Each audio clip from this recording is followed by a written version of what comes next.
پلار مې اسماعیل ده او د نیکه مې سهارګل نوم ده. د ننګرهار ولایت حصارک چارجۍ ولسوالۍ د چهارتوت متوسطه ښوونځي شاګرد یم.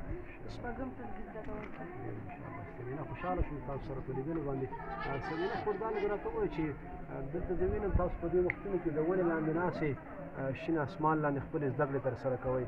تاسو ولې چېرته منظمه ودانۍ ته نه ځئ؟ ولې چېرته داسې اتاقونو لاندې کوټو کې دننه نه کښېنئ؟ دا ولې تاسو ونې لاندې ناست یئ؟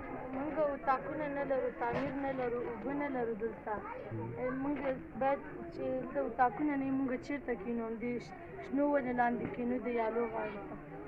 دا خو په تېرو 20 کلونو کې ستاسو د ښوونځي په نوم باندې د دې حصارک د لرې پرتو ولسوالیو دپاره ډېرې مرستې راغلې وې. نو په تېر نظام کې تاسو ته چا داسې ښایسته منظمه ودانۍ جوړه نه کړله؟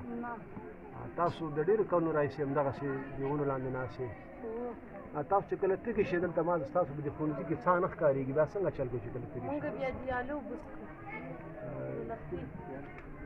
د دې ویالو اوبه څښئ تاسو؟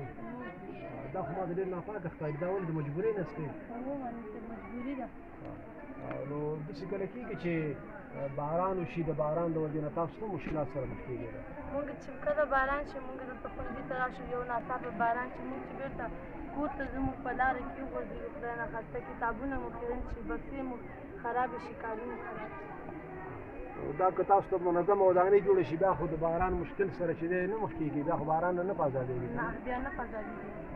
او دلته زه وینم چې تاسو په یو ټولګي کې هلکان هم ناست، نجونې هم ناستې. دا ولې تاسو بېله نه کښېنئ؟ مجبوري ده. معلمانو کمبود ده، ښځینه معلمان یې نشته. تاسو خوشحالېږئ په دې باندې چې تاسو دپاره بېله اتاق کې د ښځینه شاګردانو دپاره ښځینه ښوونکي، د نارینهو دپاره نارینه ښوونکي؟ تاسو ولې نه خوشحالېږئ؟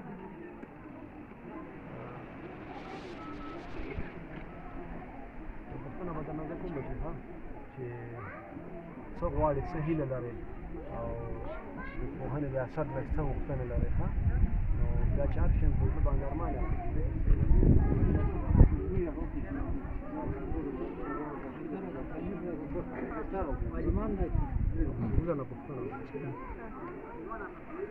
سمینې کله در سره د دې د پوهنې او ملت د خوا نه ادارې د خوا نه څه مرسته کېږي؟ مرسته موږ سره نه ده شوې. نو موږ دا هیله لرو چې موږ ته مکتبونه، تعمیرونه جوړ شي. ته به داسې وایې ښه؟ موږ سره مرستې کېږي، موږ سره چې دی موږ ته بکسې راکړي، کتابونه کتابچې راکړي، قلمونه راکړي. خو دا د 3 میاشتې کار وکړي، هغې نه پس بیا زموږ کتابونه کتابچې خلاص شي، کتابچې به پیدا شي. چې یعنې چې حقیقت دی هماغسې به وایې ښه؟ او نه موږ داسې ویلو چې موږ ته دومره کتابچې راکړي چې ټول کال زموږ بس شي، او نه موږ داسې ویلو چې موږ سره مرستې نه کېږي. مرستې کېږي. سمینې کله در سره ادارې څه مرستې کړي دي؟ څه مرستې در سره څه یې در کړي دي؟